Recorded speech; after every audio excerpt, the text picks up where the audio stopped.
Hello, Gen Genies. Before we get started, Rich and I want to let you in on some exciting updates for our Patreon subscribers. Patreon is a site where listeners can pledge a small monthly amount, either $5 or $10, to support the cost of bringing you your favorite podcast. All patrons get early access to new CutOff Jeans episodes before they're released to the public. And along with our undying gratitude, you'll also be able to join our special patron-only Facebook group.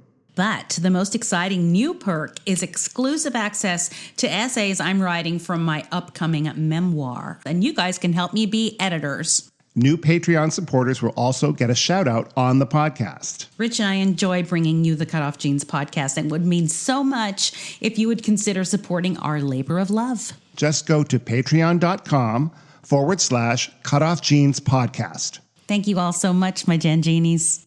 And now, on with the show.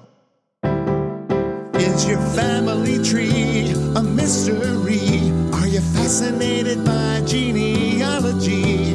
Well, hip, hip, hooray, let's talk DNA with Julie. The truth is in your genes. In CutOff Jeans.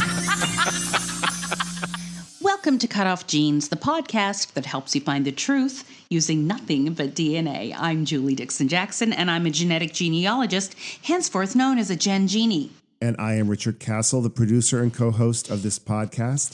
How are you doing, Julie? I'm hanging in there. Yeah, me too.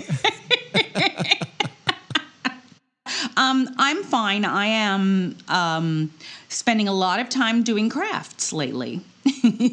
That must mean we have more Patreon subscribers because you're going to have them to send we out. have a couple more. We do have a couple more. But no, it's more that I'm just, now that I don't work for another company, I'm starting my own. It's always a little slower. So I am finding myself doing what my husband calls craft panic.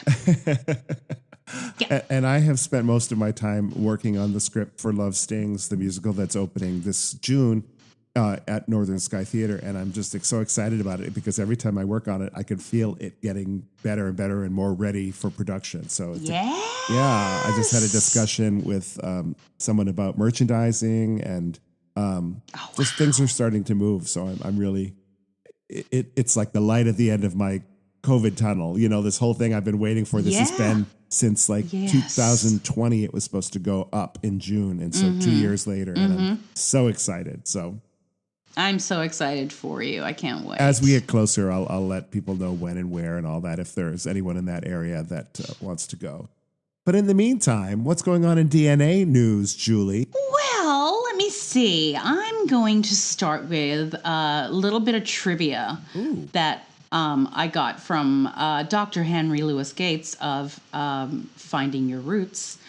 And he came up with an interesting, he gave an interesting factoid about African-American genealogy. And he said one of the many myths about African-American genealogy is that after the Emancipation Proclamation, most of the freed people took new last names, leaving the names of their former owners far behind. But that's not true.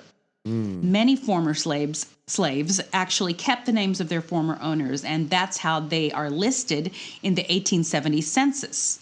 So once you find them in the 1870 census, you can go to that county and look for white people with that same last name living in the county in 1860 and 1850, in the 1850 and 1860 census. And it'll list their enslaved people, but it doesn't give names. It just says, the gender and the age. And there are attached slave schedules, and so that will tell you who. Won't tell you for sure, but it'll give you a much better idea. It's an easier way to figure out where your name came from. I see. And who was the slave owner. Wow. This is always fascinating to me because when you think about it, if somebody is a descendant with a name that the slave owner, if he had a lot of slaves, that they would all have that last name, slave owner Smith, and they had 100 slaves. 100 slaves could have taken that name Smith, after the Emancipation Proclamation, and that would have been really something because you'd have a lot of we do have a lot of Smiths. Perhaps I should have picked Bjorgi. Bjorgis. The Bjorgi plantation. Yeah, jeez. It would be a lot to sift through. Yes, to find out who you are related to by blood and who you are related to because you were both owned by the same. Your family, your ancestors were both owned by the same owner, plantation owner. And you may not be related to them, but you may. Yeah, exactly. Also be related to them. Yeah. It gets even more hairy. Yes. So, I thought that was an interesting something to wrap your head around. Henry Louis Gates is really good at, he's African-American, obviously, and a lot of the people on the show, or the celebrities on the show, are African-American. So it's a great resource to learn a little bit more about researching African-American genealogy. I'm glad that he is out there and that there are people like him. And we had a interview on our podcast, right? It's about something like this a long time ago, I remember. And I'm so and I'm so happy for that because it's hard enough to look back at your own genealogical history, let alone to have it dead end at the Civil War because of slavery. Right. So you know what's funny about that? If I can, I'm trying to recall the name of that lady that was on the show. Oh, I remember her name, Danya Papoose Williams. That's right. She hosts Genealogy Adventures with her cousin. She was talking about her great-great-great-great-grandfather, who was a white man. And he was famous for beating another member of the government with a cane. Right. I think it was the caning of something. I went and researched it, and there are pictures of him. It was a very famous thing. My husband just a couple weeks ago came in and told me that story, that he'd heard about this and had no idea that I already knew it. But he, as lore, especially with what's going on with the voting. Voting rights, yeah. Yeah, the voting rights right now. But he referenced that, did you know that there was this one? And I was like, yeah, actually, I know exactly who that was. Did you also say to him, and I also know now that you don't listen to my podcast? Oh, I know he doesn't listen to my podcast. Yeah, that was no surprise at all. He's listened a little bit, not very much. Yeah, he hears enough from me. Why would he listen to a podcast about it? Good Lord. So, gosh, what was that? The caning of... The caning was of Charles Sumner, and he was a senator, right? Mm-hmm. Yes, and Representative Preston Brooks, who was a pro-slavery Democrat from South Carolina, used a walking cane to attack him. Yeah, and he almost killed him, and that is Danya's great something grandfather. Who was did the pro-slavery? Caning? Yeah, he was. Who did the caning? Yeah, he was an. Okay, wow. Yeah, I remember her saying, but I thought it was so funny when he said, "Did you know that this happened once in a public government?" I'm like, I do know that, actually. I know someone who was related to the person that did it. It was kind of cool. Yes. It was kind of cool. There was an article, I think just yesterday, or whatever was the anniversary of Roe versus Wade, about adoptees and the abortion debate. Now, I want to preface this by saying that this is not about abortion. And these are not about my views on the abortion debate, any of that stuff. This is about how adoptees feel about being used in the abortion debate. Right.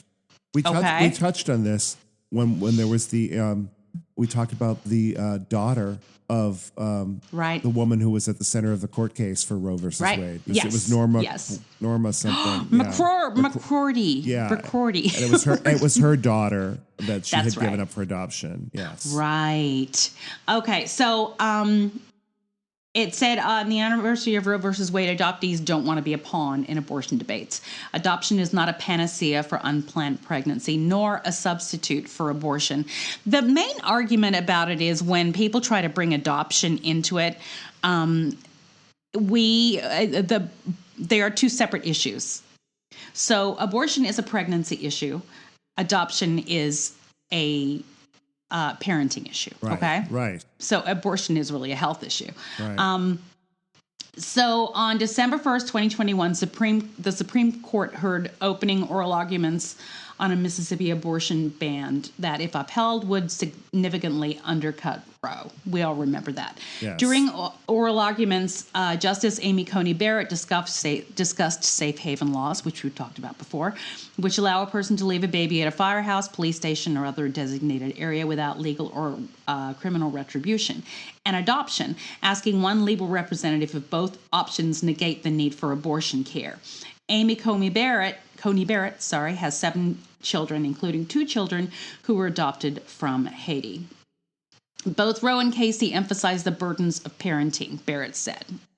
And insofar as you and many of your, I don't know what that word is, amici, focus on the ways in which forced parenting, forced motherhood would hinder women's access to the workplace and to equal opportunities, it's also focused on the consequences of parenting and the obligations of motherhood that flow from pregnancy. Why don't the safe haven laws take care of that problem? Well, I think we all know why it doesn't take care of that problem, because it's not just a parenting issue. Right. This was actually on Today. They had Today.com, and I think on the Today Show, they spoke to 4 adoptees about their adoption experiences. Coney Barrett's comments and their thoughts on abortion and what they say is a pattern of people using their stories in discussions about abortion. All 4, like Justice Barrett's children, were adopted by parents of a different race, something that's true for 40% of adoptions in America.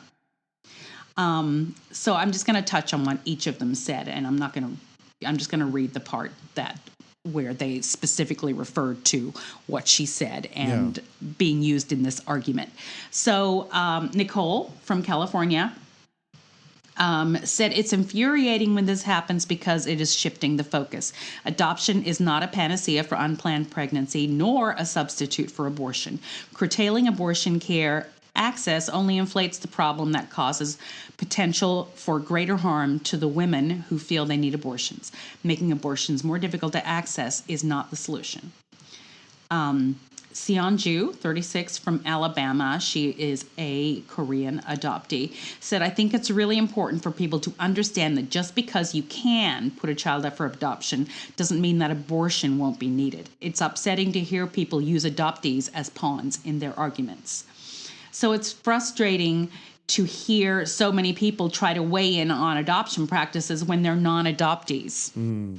That's very common. It's very frustrating for people to have opinions when they themselves do not know what it's like to be an adoptee. Right. Even if they have an adoptee in their family, as does Amy Coney Barrett, they don't have the understanding of what adoption is actually like for the child that they're talking about. The whole narrative around why aren't you grateful, I've talked about this before, or shouldn't you be happy about it, is really something that adoptees hear our entire lives, that we should be indebted to our adopted families. And that is a fairly harmful idea for a child to grow up with, feeling like they have to be thankful for being there and the fear that it will go away if they're not grateful enough. You know, not to mention the lack of the self-knowledge about your own privilege to be able to make those kind of comments that the Justice Barrett said about adopting versus, or putting up somebody for adoption versus having an abortion, you know, where she was in a position as a wealthy, judge to adopt, married wealthy judge to adopt.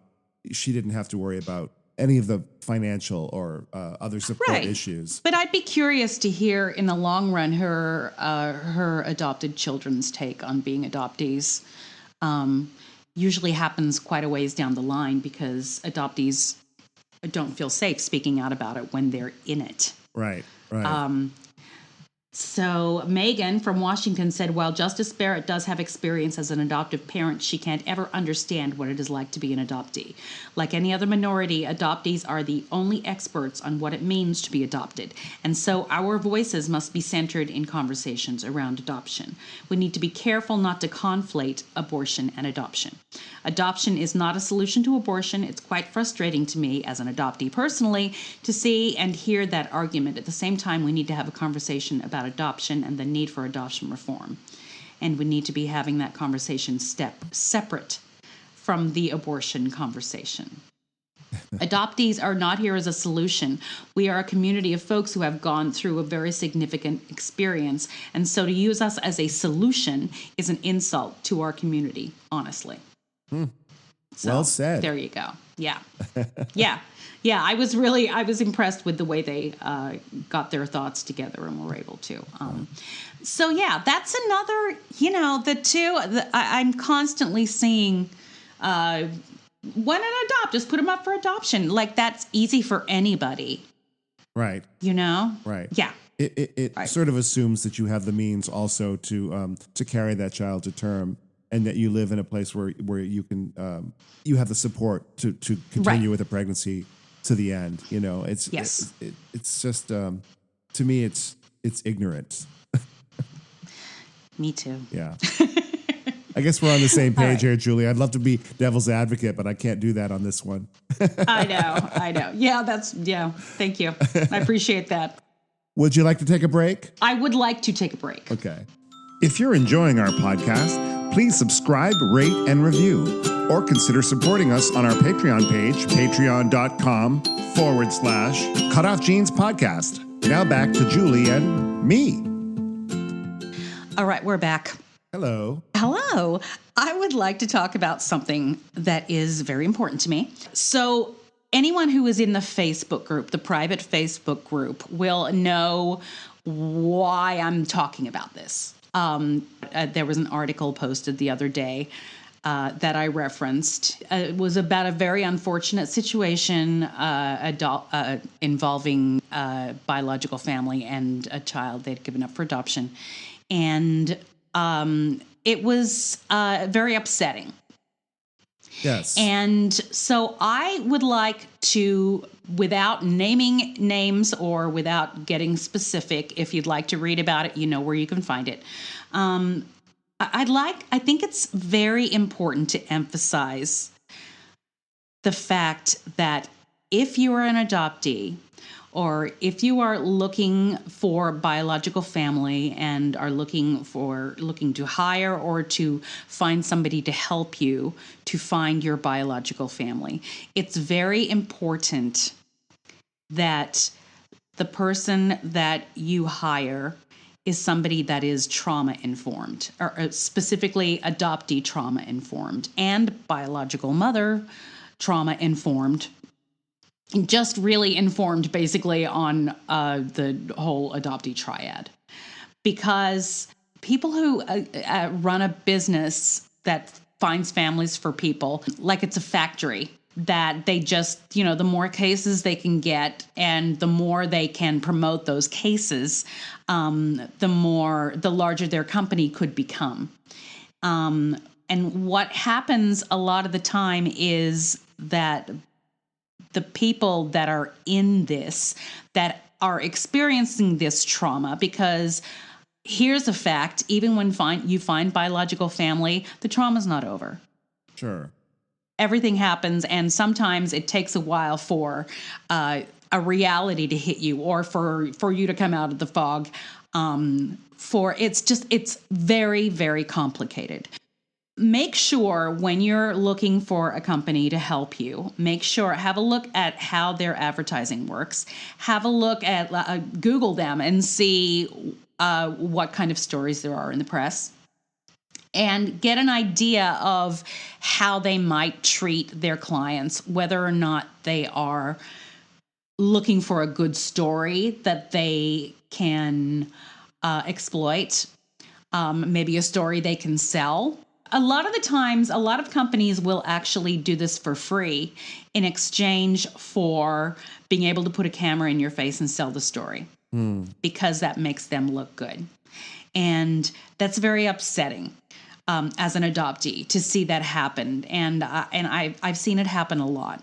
I wouldn't know what to look for. Like if I was looking, online for someone to hire to find biological family, I don't know necessarily that I would see red flags that you're talking about, or that I would know how to identify them, I guess, if they're there. A lot of the people will post their own success stories. First of all, let me say I am not against posting success stories, and I will ask clients if it's okay if I post their story or, their image, or ask them to do a review if they're happy with me. I think that's perfectly normal. But if a story has potential of being more sensational than the average story, if you find a company that you're interested in, look at their press. Maybe Google them to see what else is being said about them. And decide for yourself if you are comfortable with somebody that is more concerned with how they look as a company as opposed to your mental well-being, your time that you need to process, your privacy. And I think you can also look at most companies have bios of the people that work for them and will say whether or not, they have, for instance, on my website, it talks about how I'm an adoptee and I've been through this myself. So I have where a lot of companies are run by people who are not part of it and don't understand the nuance and the trauma. I mean, that's not to say that somebody who isn't an adoptee couldn't help you find these people that you're looking for, because you're yes. What you're talking about is bedside manner. Like you want to have a doctor who's not just like was at the top of their class, but someone who actually knows how to talk to you and relate your medical information and diagnoses to you, rather than just give it to you from a textbook. Also, right. Yes, but it's more, there's more than that. Well, they have to pass the smell test, right? I mean, basically, if you meet somebody or you talk to them on the phone and you get a bad feeling, then you should look elsewhere. Yeah. I mean, that's with any company. That is absolutely true. Do your due diligence. Believe me, I spend more time, if I'm buying like a sofa, looking at reviews, online, because trying to parse through them. Yeah.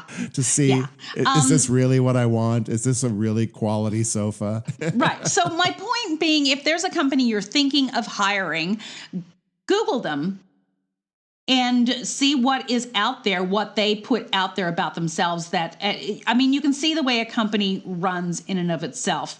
A lot of the times within the adoptee community and within the search community, it's important that the adoptee themselves have a voice in the whole process, and that they get to decide when to reach out and how to reach out. And I would say if somebody is telling me to reach out in a way that doesn't feel safe to me, and insist that that's the only way to do it, I would think twice about hiring them. And does that make sense? Yeah, and sort of related to that, would you argue that someone who's going through this and looking for, for biological family, that they might want to consider partnering up with going into therapy around that time to help process what they're going through?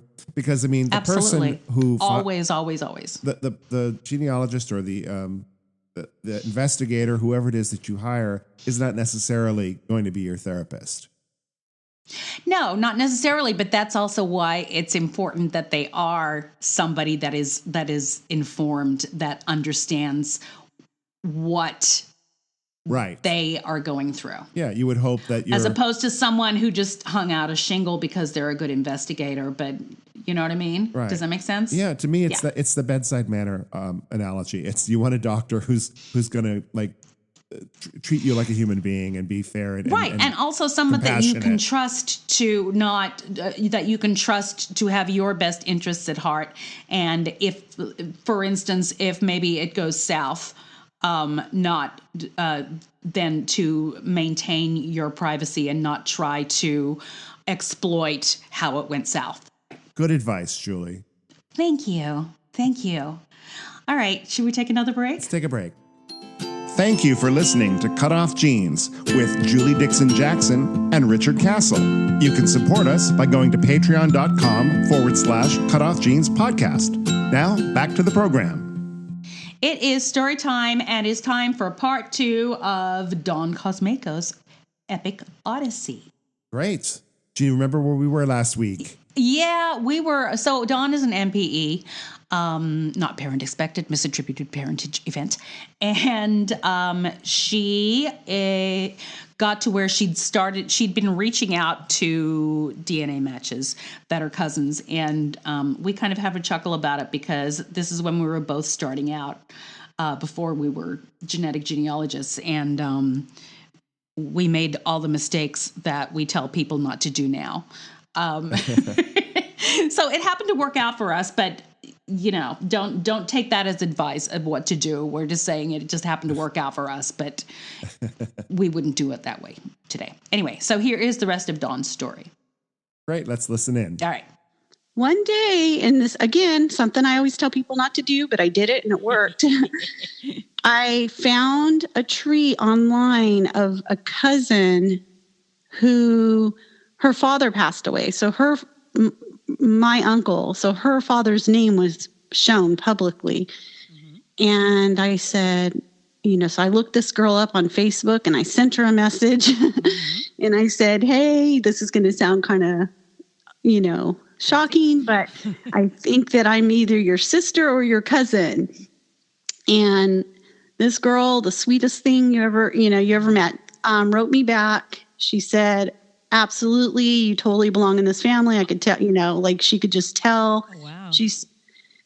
She's like, knowing my uncles, I wouldn't be surprised. And we just, chatted for hours and exchanged photos. And I knew that it had to be, like her dad or one of his uncles or one of his brothers. And she sent me a photo of who I now know as my birth father. And it was like, it gave me chills. I mean, it was like, I'll have to show you sometime. I mean, I look so much like him. Oh, wow.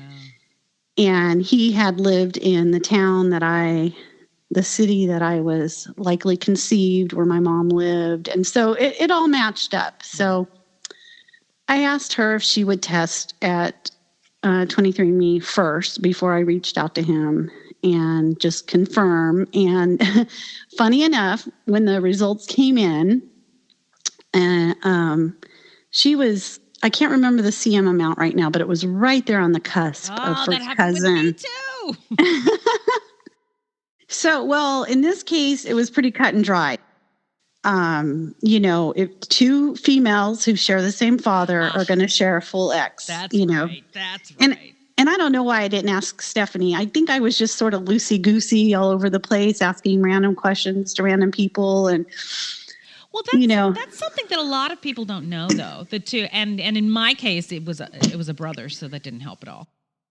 Yep. So she and I did not share a full X, and so she was my cousin. And that meant that Bill was likely my birth father. Okay.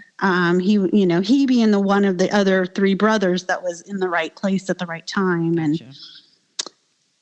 And so I reached out to Bill. I sent him a letter and patiently waited. I did do that part right. I sent him a letter and sent it certified, and I just explained why I think he's my birth father and who my mother was, and a little bit about myself. Kept it, short and sweet, but got all the information out there. And he called me like the next day. Okay.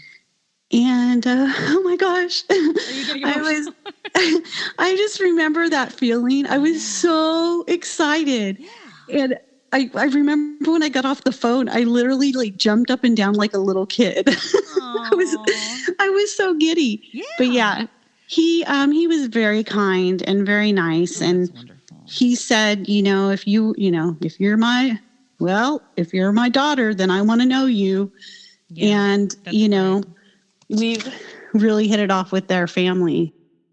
But he and his wife, they had to talk about timing and make sure that it wasn't, it was really close. He actually started dating her right after his fling with my mom. And he might have even met her before he met my mom. Well, before he got together with my mom. Sure. So the story was in high school, he went to her high school for a short while and they were friends. Okay. He actually had a crush on one of her friends.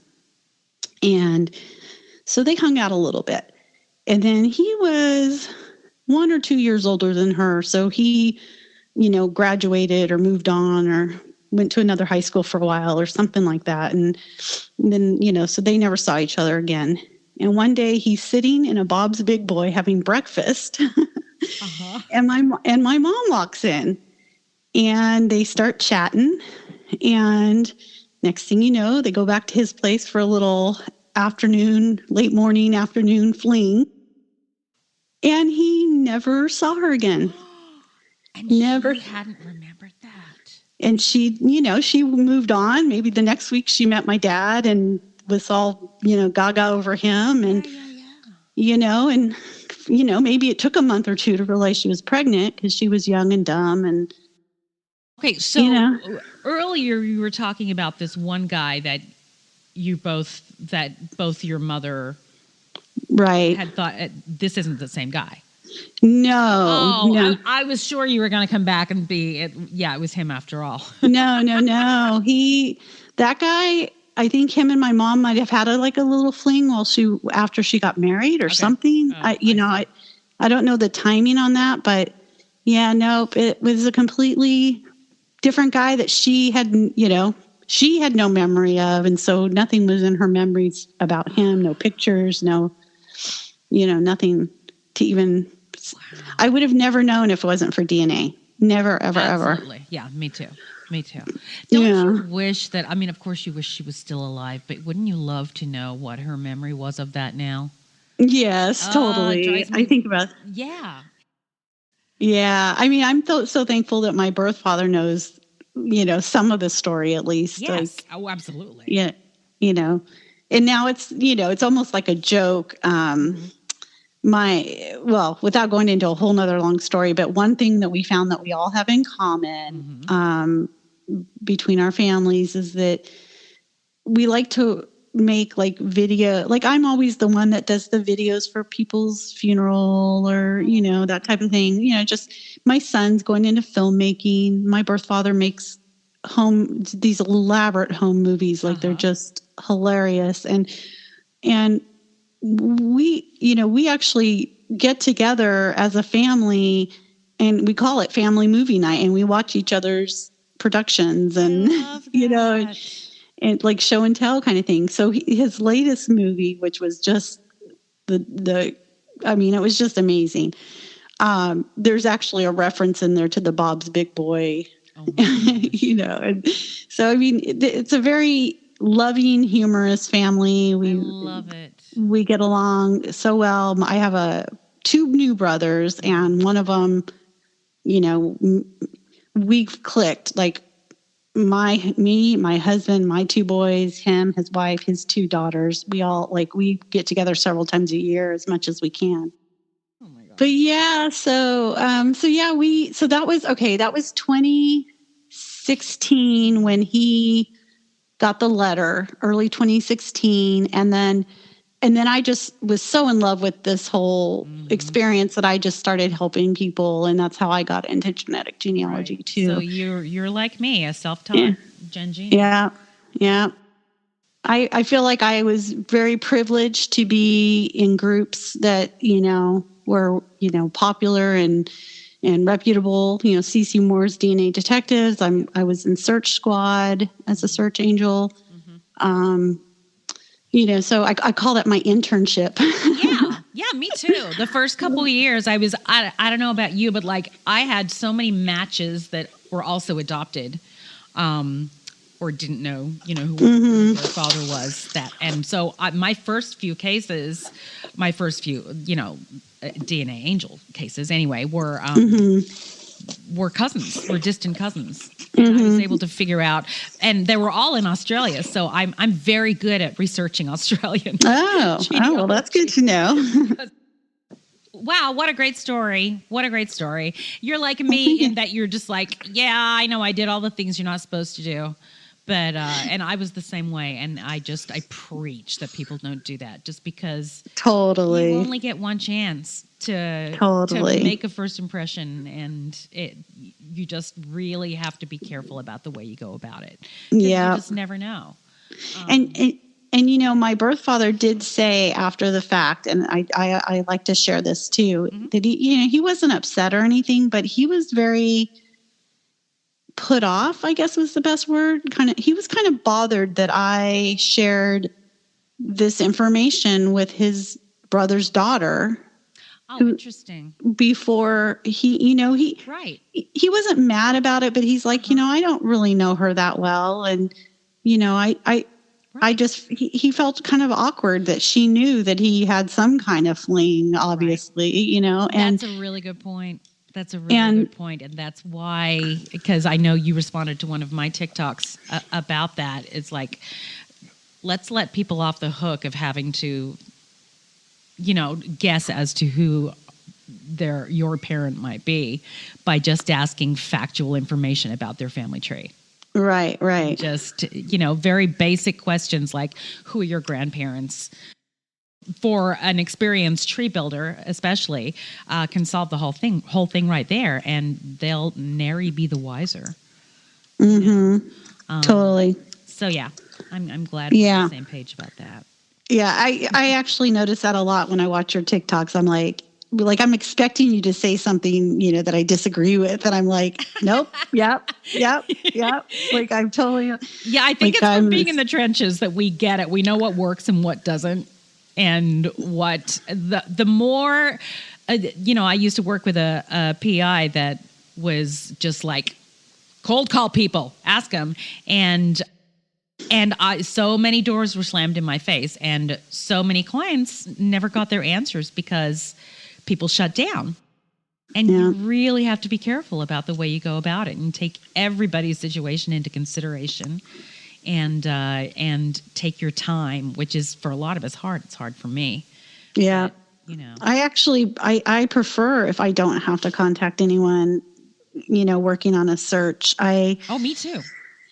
If I have to, then I'm going to ask them very specific questions because I've done my research. I'm not going to be vague, but I've gotten messages from people that just make me cringe, and I just, I just think they're so lucky I do what I do because I'm going to help them no matter how but you get these messages. I had a message one time from the match was adopted, and the manager of the match was the adoptee mom. Oh, and I had already kind of figured that out based on the match and the amount, and I knew it was my brother's child and all this. And anyway, she messaged me and she basically just said, "How are we related?" And I was just like, "Okay, well, I'm not related to you. I'm related to your match here, your tester." But people are just so vague, and then they complain that nobody responds. It's like, well, it's very off-putting. Yeah. How do you respond to that? I don't know. Sorry. Yeah. Yeah. That's a really good point. Dawn, thank you so much for sharing your story. I can't tell you how much we appreciate it. No problem. Thank you for having me. All right. Thank you, Dawn, for telling your story. Great to have her. Thank you, Dawn. I am Richard Castle, and you can follow me on Twitter or on Instagram @CastleSongs, or you could visit my website, richardcastle.com. Love Stings. Love Stings. Yeah. My musical is coming up. I need to update my website with that information. That's one of my things on my to-do list. Yes. Hey, I'm Julie Dixon Jackson. You can find all things me at cutoffjeans.com, including, well, obviously you know how to get to the podcast, but there's also new blog entries on there. I'll do 1 or 2 a week, which is fun. If you'd like to hire me, that is where you start. And I can help you at all levels depending on what you need. So check it out. Julia, do you have any parting words to leave for our listeners this week? I know you've heard it all before, but the truth is in your genes.